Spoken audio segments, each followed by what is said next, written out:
Olá, dias de paz, luz e muita sabedoria para nós. Vamos dar prosseguimento nas nossas aulas e hoje chegamos à aula 38, 38ª aula, estamos no capítulo 8 e seguindo aqui o roteiro, né? Estamos ali no encalço do Sr. Guy Ballard e o Sr. Guy Ballard já viveu experiências aí para lá de interessantes e nós estamos recebendo esse conteúdo com muita gratidão e com toda certeza tendo a oportunidade de poder aplicar tudo isso, ou por que não dizer, né, em primeira instância, de nós refletirmos, é uma grande chance para a gente refletir a respeito de todas essas experiências, de tudo que está sendo apresentado, como a gente vem reforçando aí a cada aula.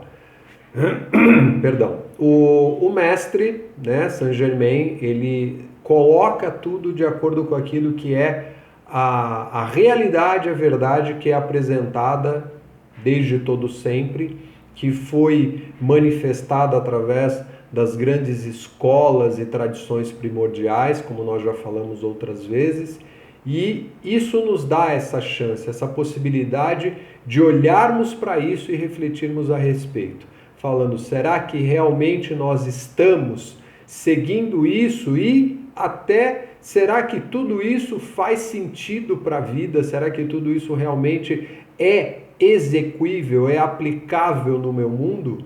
E que tipo de resultado isso pode me trazer em termos de benefícios, em termos de crescimento, de desenvolvimento? Porque nós falamos sobre a libertação e essa libertação se encontra onde? Diante de nós, através das nossas mãos, através daquilo que é a nossa potencialidade enquanto seres criadores. E a gente vai ver isso hoje até com um pouco mais de ênfase, a gente vai relembrar alguns pontos aqui, mas com detalhes interessantes. Então, vamos fazer a nossa recapitulação da aula anterior. O Sr. Guy Ballard, né, lá nas suas aventuras, acaba se envolvendo, né, ou seja, é convocado para um trabalho secular, um trabalho lá que está dentro da área de atuação dele, né, a especialização que ele tem, que é o engenheiro de Minas. Então, ele é chamado para atender aí uma solicitação e, junto com outras pessoas, outros negociantes, empresários, enfim, irem em visita a uma mina que está sendo negociada. Muito bem. E aí ele se dá conta de que quem vai participar dessa negociação é um homem bem difícil, de uma personalidade ríspida, complicada, mas ele segue o coração dele e entende que tudo está sob controle da presença divina no coração e que não há possibilidade de sair nada errado, mesmo que as aparências demonstrem uma outra situação. Então, eles vão até o local, chegam lá, descobrem que essa mina é de uma senhora, né? O Sr. Guy Ballard conta, olha, de uma senhora viúva, né?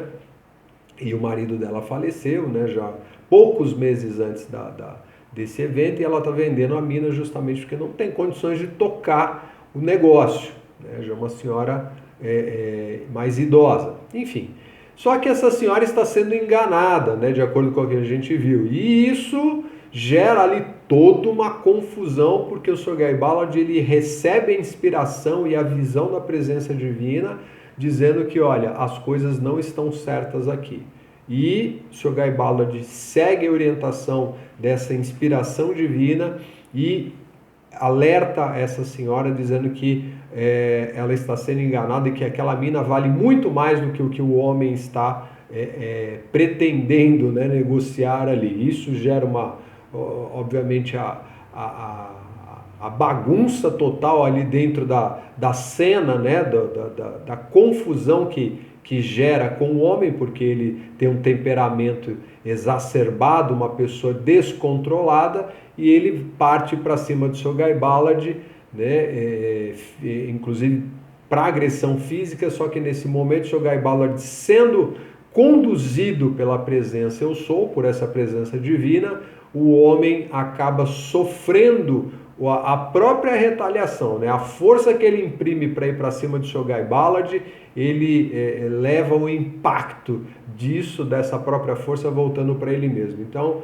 ali ele tem um choque, né? Há toda uma situação envolvida, e o Shogai Ballard, sendo ainda conduzido, obviamente, pela sua presença divina, faz com que naquele momento esse homem desperte, assim como todos que estão na sala começam a se dar conta de que algo muito especial está se desenrolando ali naquele lugar. E ficam então todos maravilhados, né? O Shogai Ballard começa a trazer os ensinamentos que ele recebeu do Mestre Saint-Germain e vai explicando, né, para as pessoas ali como isso funciona, o que são as leis da vida e como funciona, né, esse contato, essa relação que nós temos com a divindade, com a nossa consciência superior. Bom, então aí o Shogai Ballard começa toda essa orientação, né, apresentando ali os ensinamentos. E, inclusive, dando continuidade aqui, né, ele continua falando e aí ele relembra palavras do mestre, dizendo, o amor se manifesta no mundo científico como a força coesiva entre os elétrons, né? Então ele está dizendo, olha, o amor é exatamente essa potência maravilhosa que sustenta tudo no universo. E aqui para a ciência, inclusive a gente tem um relato, né? São frases aí soltas que as pessoas pegam e jogam na internet, inclusive, onde Einstein, num determinado momento, lá na pesquisa dele, ele não conseguiu entender, né? Ou seja, ele não conseguiu dar nome para aquilo que é a sustentação que existe dentro de uma eletrosfera. Para relembrar um pouquinho, rapidamente, de forma bem simples, eletrosfera é o movimento dos elétrons acontecendo em torno do núcleo de um átomo, né? Então, para quem tiver mais interesse, vai lá buscar e vai ver isso com mais detalhes. Mas nós temos lá o átomo, né? Tem lá a menor partícula e a gente vai ter aí os elétrons, né? Que são essas cargas de energia que ficam girando em torno de um núcleo central. Então, Einstein, vendo isso, ele falou, como é que esses elétrons, né? Como é que essa energia ela fica girando num espaço vazio em torno de um núcleo, porque o que sustenta elas ali, o que faz com que elas se movimentem exatamente dessa maneira tão perfeita? E o que veio em mente para ele foi, olha, esse espaço vazio que existe eu vou chamar de espaço Deus, ou o amor de Deus manifesto, né? Algo nesse sentido.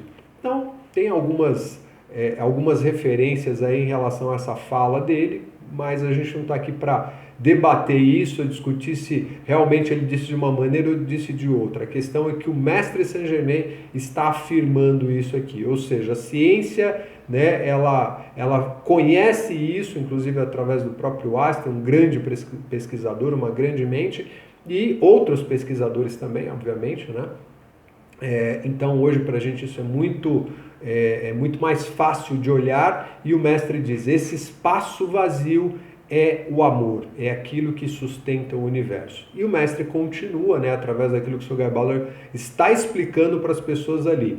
É a inteligência diretriz que os atrai à forma. É o poder que os mantém orbitando, os elétrons, ele está falando, ao redor de um núcleo central. E é o alento dentro do núcleo que os atrai a ele. Ou seja, o alento é a força divina, é essa respiração de Deus que atrai esses elétrons ali para o núcleo. Ele se aplica a cada vórtice de energia em qualquer parte na criação.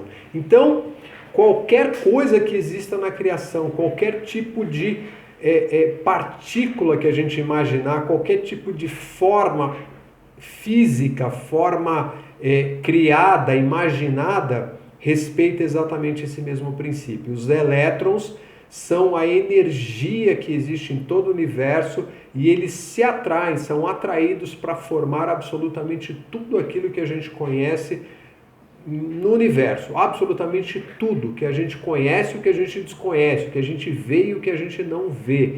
Tanto que a ciência aqui sabe, né, já é comprovado, que tudo que existe aqui, toda a matéria, ou seja, nosso corpo, uma mesa, paredes, florestas, enfim, tudo que é vivo, né, seja animado ou inanimado, é constituído dessas mesmas partículas, ou seja, é constituído de elétron, é constituído dessa energia. Então tudo é energia no final das contas. É assim que a ciência já faz a leitura e é o que o mestre está confirmando aqui. Aí ele continua explicando, né, ali para as pessoas, um núcleo central, que é isso que a gente está falando, onde os elétrons ficam girando, e os elétrons orbitando, circundando ali, né, em torno dele, ao redor dele, conformam um átomo. Então isso forma ali o átomo. É isso que a gente chama de átomo. Este núcleo de amor, tá ali, é a força que atrai, é para o átomo o que o polo magnético é para a Terra. Então nós temos um polo magnético na Terra que faz com que a gente viva aqui, consiga viver aqui, e esse polo magnético é o que dá essa energia que a gente chama de magnetismo. Então a gente consegue caminhar aqui, a gente consegue, né, andar sobre a superfície da Terra sem sair flutuando, vamos dizer assim, perdido no espaço, justamente porque existe essa atratividade, tá? Então é o que o mestre está explicando. Então a coluna vertebral, ou seja, o que nós temos no nosso corpo físico, é exatamente essa situação da energia sendo atraída para o centro, para ver essa coesão do corpo se formando aqui. Então por que a nossa coluna, né, esse alinhamento, ele é tão importante? E aí a gente vai relembrar uma coisa também muito interessante. Exatamente na linha da coluna nós encontramos os 7 centros principais de energia, que são chamados no Oriente de chakras. Então esses centros de energia, eles atraem, eles captam essa energia, esses elétrons, essa força, e concentram aí aquilo que a gente pode chamar de energia condensada, ou a energia que faz com que esse corpo viva. Olha só que interessante. Sem um núcleo central ou centro-coração, se não houvesse esse núcleo, essa centralidade, né, da energia ali sendo atraída, que ele chama de centro-coração, somente existiria a luz universal sem nenhum tipo de forma, ou seja, amorfa.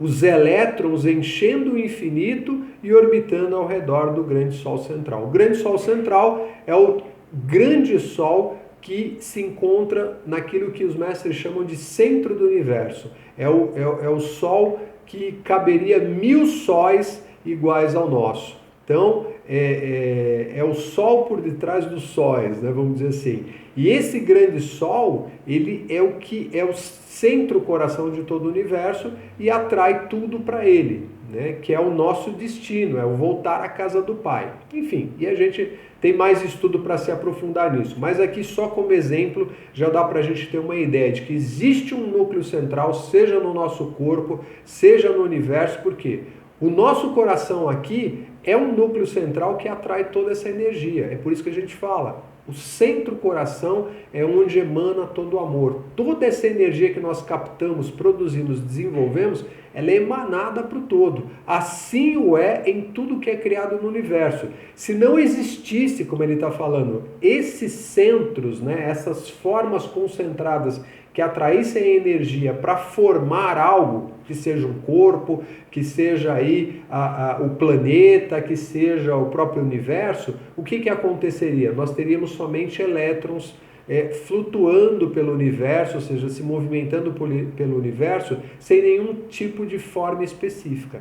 E aqui é um estudo que cabe um aprofundamento, mas a gente não vai entrar agora. Vamos seguir aqui as orientações, o que o mestre está apresentando através do Shogai Ballard, ensinando ali, demonstrando para essas pessoas. E aí a gente tem a pureza, né, dessa energia, do próprio elétron. O elétron é puro espírito ou a luz de Deus. Olha que fantástico isso. O elétron é puro espírito. O espírito é esse elétron, ou seja, é essa movimentação de energia, é a própria luz de Deus. permanece para sempre imaculado e perfeito. Não existe impureza no elétron, na originalidade do elétron. Somos nós que revestimos a energia ou o elétron com algum tipo de característica, com algum tipo de imperfeição. É eternamente autossustentado, ou seja, não depende de absolutamente nada, indestrutível, autoluminoso e inteligente. Então essa energia, ela é uma energia inteligente, é a energia que emana de Deus, que emana dessa consciência que a gente chama Deus, como Deus. Se não o fora, não poderia obedecer à lei, à atividade diretriz do amor. Então, é inteligente, é indestrutível e é autoluminoso, é autossustentado pela sua própria força, pela sua própria energia, e é obediente à lei, assim como tudo que existe no universo. Quando nós desobedecemos às leis, nós temos aí alguns resultados que a gente já viu e vai estar sempre relembrando, né? Então, a gente segue. E é a única e real e verdadeira substância da qual é feito tudo no universo. Tudo é feito dessa mesma partícula, do elétron, dessa energia primordial. A eternamente perfeita essência vital de Deus. Então, observemos isso, porque exatamente aí onde entra essa questão da diferença que nós temos, ou seja, da perfeição. Os elétrons, a energia primordial, ela é pura, ela não tem absolutamente nenhum tipo de revestimento, ela só começa a ter revestimento quando chega para nós e nós, através da nossa inteligência, vamos dispondo ali o que a gente quer para formar alguma coisa com essa energia, com esses elétrons. Então, aí o mestre fala aqui sobre, né, a questão da escuridão ou caos. Não existe escuridão, muito menos caos.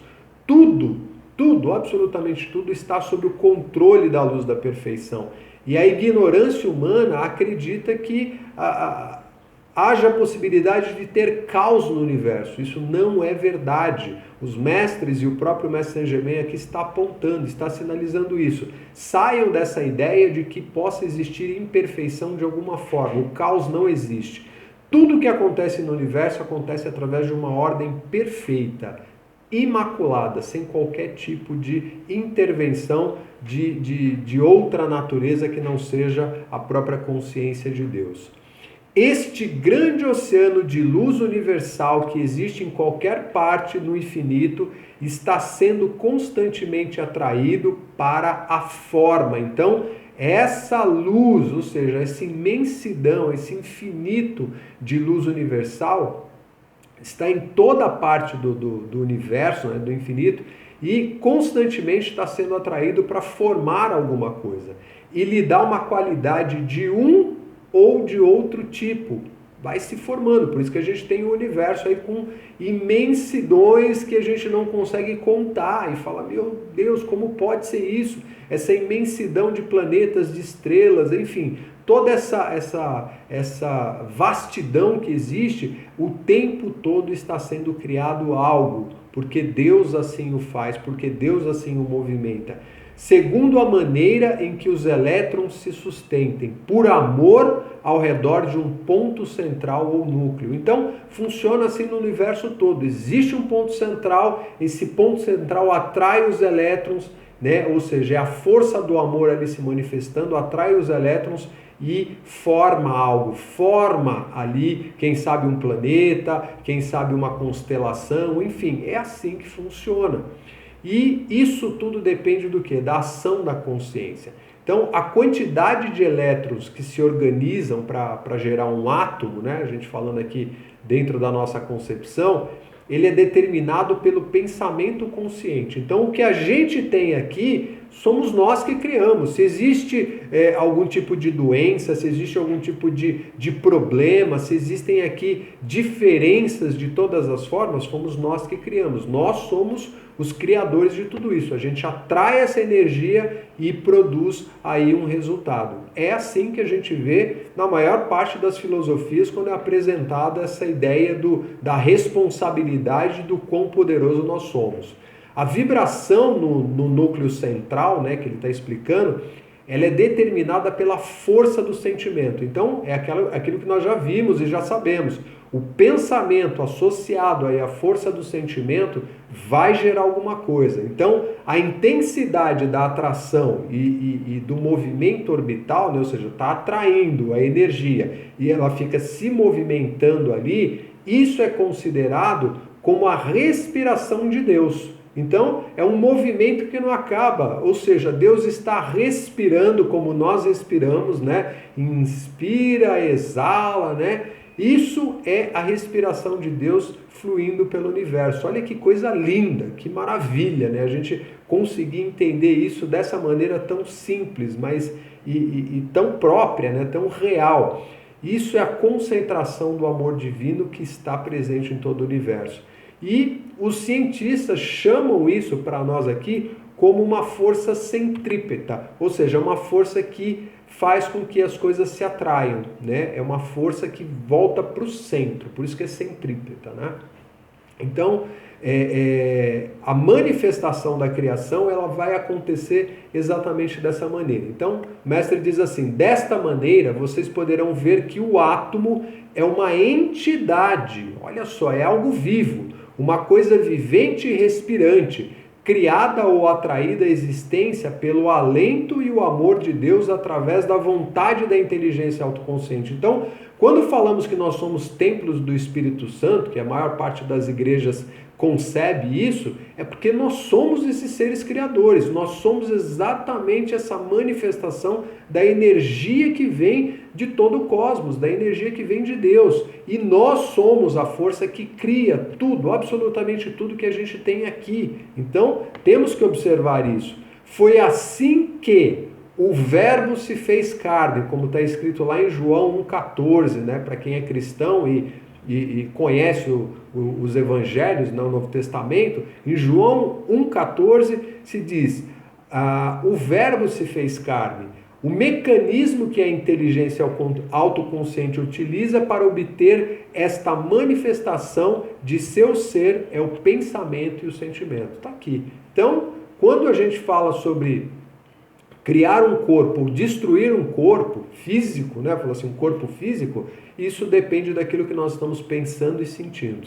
Então, a discordância, ela leva para a destruição. E o mestre fala assim, os pensamentos destrutivos e os sentimentos discordantes de tal maneira reacomodam a proporção e a taxa vibratória, ali o movimento dos elétrons dentro do átomo, vai alterando realmente, que se altera a duração da respiração de Deus dentro do polo. Então, é o que nós fazemos através do que nós pensamos e sentimos, de forma destrutiva. Se a gente está fora das leis, não estamos seguindo as leis de Deus, nós estamos criando ódio, ciúmes, raiva, rancor, mágoa, tristeza, dor, enfim, tudo aquilo que a gente infelizmente encontra aqui com muita facilidade. Isso faz o quê? Isso faz com que haja uma alteração na estrutura desses átomos, ou seja, nosso corpo é formado por átomos e, consequentemente, aí tem os elétrons girando dentro desses átomos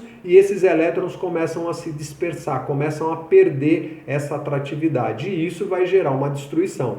Então, ele diz assim, a duração dessa respiração, né, dessa respiração de Deus dentro do polo ali, ou seja, do pulsar de Deus dentro do núcleo, é determinado por cada um de nós, por essa consciência criadora. Então a gente faz isso, só que infelizmente fazemos isso, eu diria assim, lamentavelmente, de forma inconsciente. A gente não tem ideia que está ali promovendo isso e continua repetindo os mesmos erros, ou seja, gerando destruição. Por quê? Porque nós estamos atrelados a todos os sentimentos que geram esse tipo de condição, que são esses sentimentos que a gente falou, são sentimentos baixos, sentimentos que não nos elevam, né? Que não são virtudes que estão realmente atreladas àquilo que é a magnitude de Deus. Então, algo para a gente pensar com muito cuidado, muito carinho.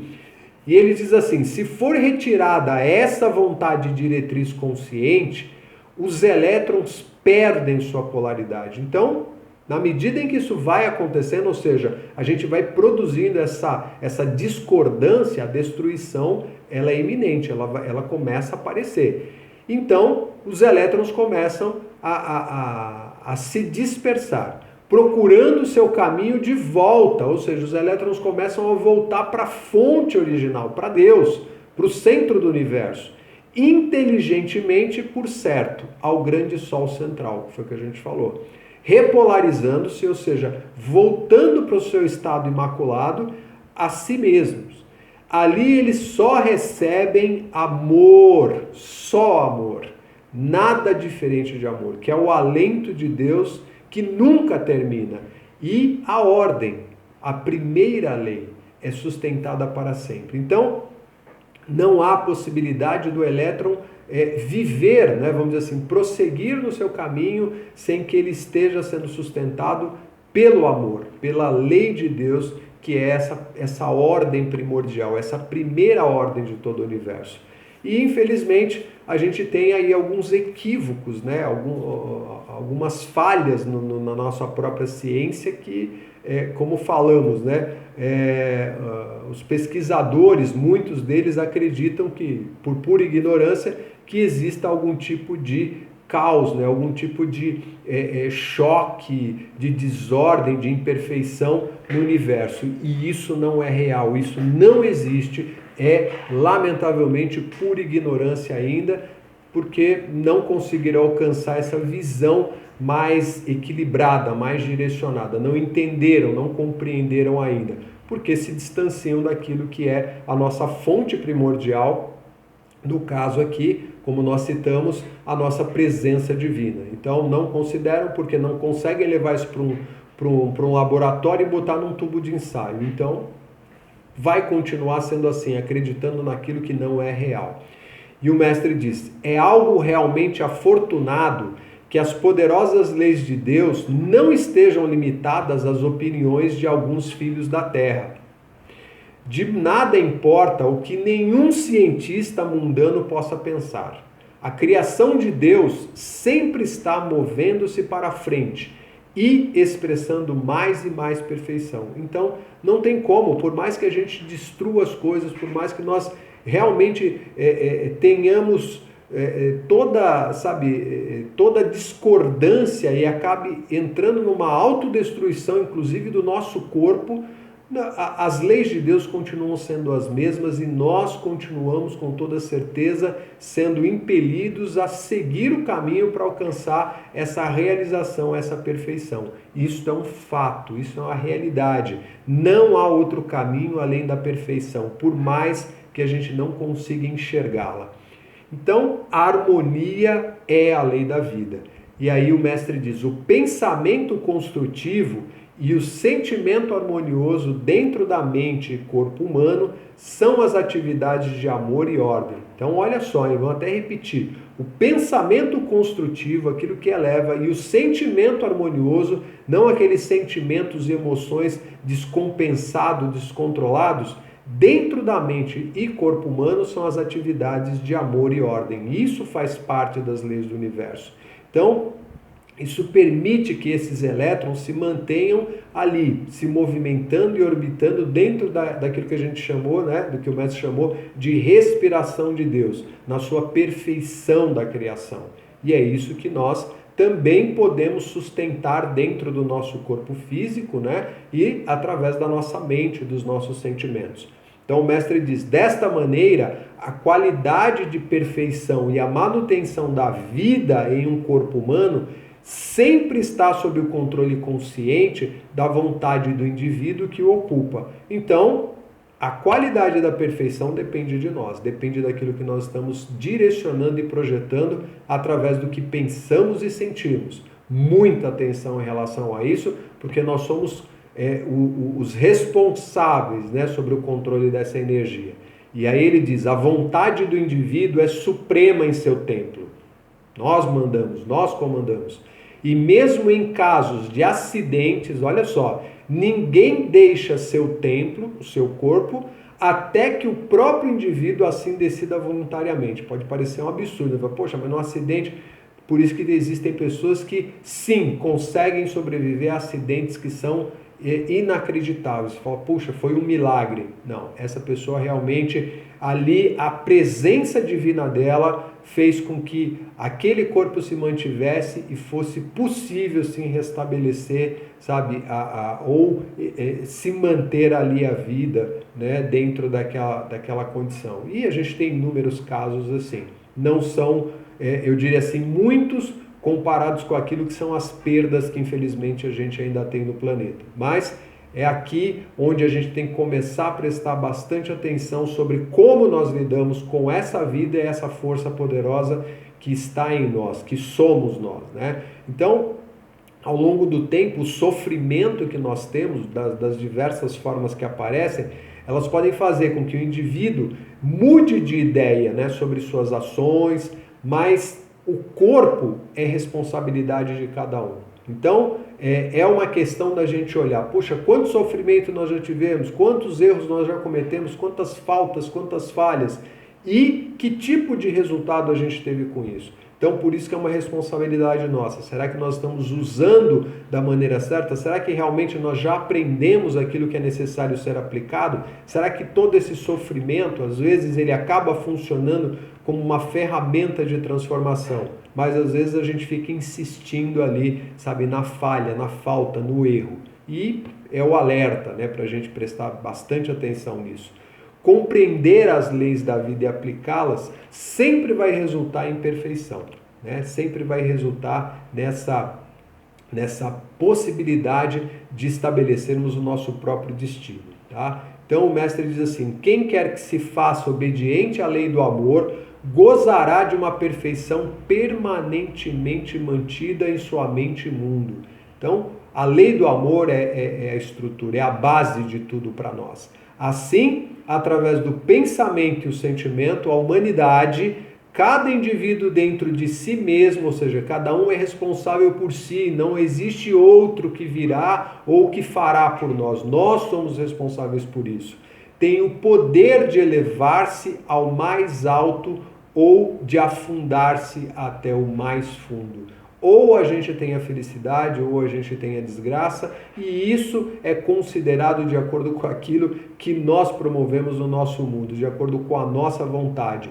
Quanto mais consciente ela tiver, com toda certeza a gente está se elevando. Quanto menos consciente, mais próximo do buraco, ou seja, mais nos afundando, poderemos estar. Então, fica aí para a gente pensar.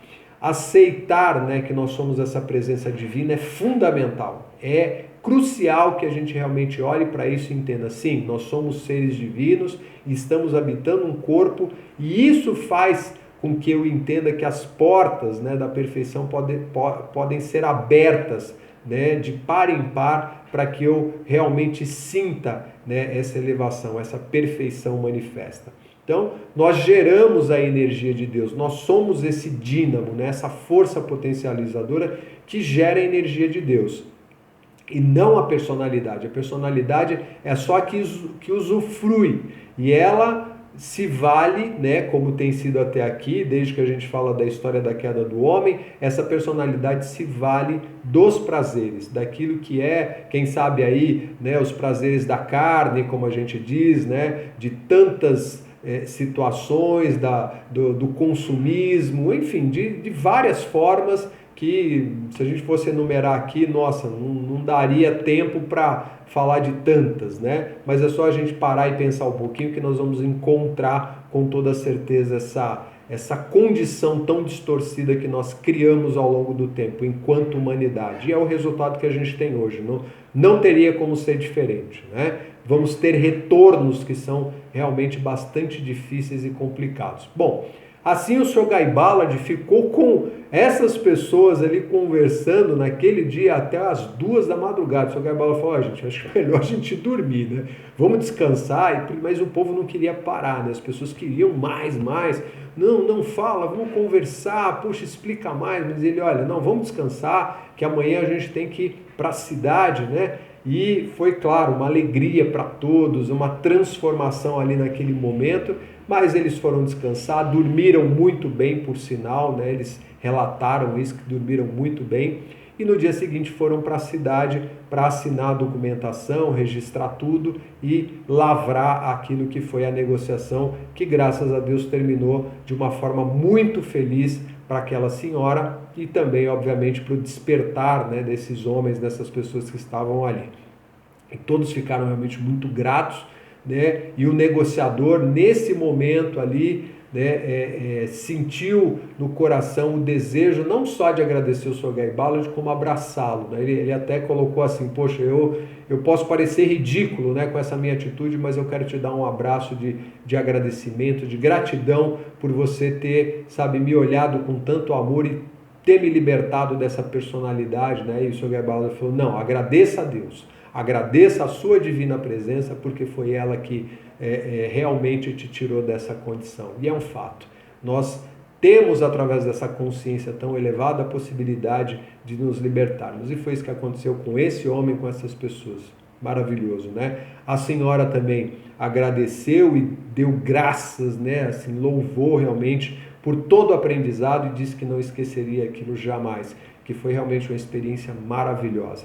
Né? E aí o Sr. Guy Ballard ali, ele vê que se encerra então o momento dele com essas pessoas, se despede de todos, agradece pela oportunidade, diz que vai manter contato, que mediante aquilo que o Mestre Saint-Germain autorize, ele com certeza continuaria passando, né, orientações, informações para essas pessoas. E certamente isso transformou vidas ali, né, com toda essa experiência que o Sr. Guy Ballard foi, vamos dizer assim, foi provado ali pela sua própria presença divina. E, claro, o mestre não estava ali como a gente tem acompanhado, mas com certeza estava junto com o Sr. Guy Ballard ali em todo momento, né, inspirando ele, ou seja, dando suporte à sustentação que é necessária, que é a que todos nós também recebemos e podemos receber o tempo todo desses seres que já estão libertos, como é o caso do amado Mestre Ascensionado Jesus, Mestre Saint-Germain, Mestre El Moria, Kutumi, Mãe Maria,